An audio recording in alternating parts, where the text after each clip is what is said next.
बंद कमरे में लड़कियों के साथ किया जाता था गलत काम।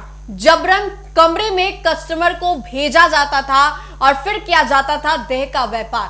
पुलिस ने उनमें से कुछ लोगों को धर दबोचा है और अब उसके बाद बड़ा खुलासा जो है वो हुआ है। आए दिन रेड लाइट एरिया की जो खबरें हैं वो सामने आती है और एक बार फिर से ये खबर जो है वो पूर्णिया से निकल करके सामने आई है, जहां पर पूर्णिया में रेड लाइट चल रहा था और ऐसे में लड़कियों को किस तरीके से अकेले देख करके उनको ये झांसा दिया जाता था कि तुम्हें मैं खूबसूरत बना दूंगी, तुम्हें मैं नौकरी दिलवा दूंगी और फिर उसके बाद लड़कियों को रेड लाइट एरिया में ढकेल दिया जाता था। उस गलियों में जहां पर लड़कियों का जिस्म का व्यापार होता था, देह व्यापार होता था, लड़कियों को ढकेल दिया जाता था ये बोल करके कि तुम्हें नौकरी मिल जाएगी। लड़कियों को ढकेल दिया जाता था ये बोल करके कि तुम्हें खूबसूरत बना दूंगी। और मासूम लड़कियां जो कि अकेले किसी जगह पर रहती थी उनको देख करके अक्सर यही चाल चला जाता था। लेकिन इन सभी चीजों को लेकर के पुलिस को बड़ी कामयाबी हाथ लगी है, जहां पर पुलिस ने रेड लाइट एरिया में छापेमारी मारी है। तो ये बड़ी खबर आपको बता रहे हैं पूर्णिया से, जहां पर रेड लाइट एरिया में पुलिस जो है वो जाती है और वहां पर शिकंजा कसती नजर आती है। पूर्णिया के हरदा की रहने वाली महज 15 साल की किशोरी ने पिता शंभू जिस्म फरोशी करा रहा था और पुलिस सूत्रों के मुताबिक पूछताछ में लड़कियों ने भी बताया कि गिरोह में शामिल महिला हम जैसी लड़कियों पर नजर रखती हैं, हमारी साइकोलॉजी यानी मनोदशा को समझती हैं, फिर अपनी पहले से बनाई हुई फेक स्टोरी के जरिए हमें झांसे में लाती हैं। अब आपको बताएं तो हरदा रेड लाइट एरिया में रेस्क्यू कराई गई मुजफ्फरपुर की रहने वाली 15 साल की किशोरी ने मरंगा पुलिस से पूछताछ में बताया कि 2 साल पहले खाना बनाने को लेकर के हुए झगड़े के बाद मैंने घर से भागने का फैसला लिया। घर से भाग करके मुजफ्फरपुर स्टेशन चली गई और जब स्टेशन पे गई तो वहां पर एक महिला आई। मुझे रोते हुए देख करके वो पूछने लगी कि आखिर हुआ क्या। उस दौरान मैंने उसको बताया भी कि मेरे साथ मेरे परिवार वाले ने किस तरीके से अन्याय किया। वो महिला ने उस वक्त मुझसे बहुत अच्छे तरीके से बात किया। मुझे लगा कि ये महिला है, मेरे दर्द को समझेगी और मैंने अपनी सारी आप बीती का जो पोटरी था उसके सामने खोल करके रख दिया और ऐसे में वो महिला मेरे साथ गलत करके मुझे जगह पर लेकर के जाती, वहां पर जाकर के मुझे रेड लाइट एरिया में ढकेल देती है। अब जिस्म फरोशी का दावा करके वो ये कहने लगे कि अगर जिस्म नहीं बेचोगी तब तुम्हारे वीडियो को मैं वायरल कर दूंगी और इसी के दबाव में आकर के कई दफा मेरे साथ गलत किया गया। कस्टमर्स को जबरन कमरे में भेजा जाता था।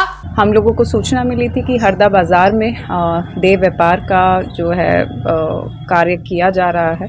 उसी में एक स्पेशल टीम का गठन किया गया जिसमें डीएसपी ट्रैफिक कौशल और डीएसपी साइबर चंदन, मरंगा थाना अध्यक्ष रूपक, उन्हीं की टीम के साथ गीतांजलि, रंजन, इन सभी के साथ जो है इस रेड को प्लान किया गया और हरदा बाजार से कुल 14 अभियुक्तों को जो है गिरफ्तार किया गया है, जिसमें 9 पुरुष और 5 महिलाएं हैं। वहां से 3 माइनर बच्ची जो हैं उनको भी रेस्क्यू किया गया और उनको शेल्टर होम में हम लोगों ने अभी रखा है। पूछने पर और इनसे पूछताछ के क्रम में सामने आया कि इसमें जो शंभू आलम है ये पूर्व में भी इस चीज़ में संलिप्त थे, देह व्यापार करवाने में, और पहले भी जो है ये जेल जा चुके हैं। हाल फिलहाल में छूट कर आए थे और सूचना संकलन करते हुए इन सभी अभियुक्तों को गिरफ्तार किया गया है।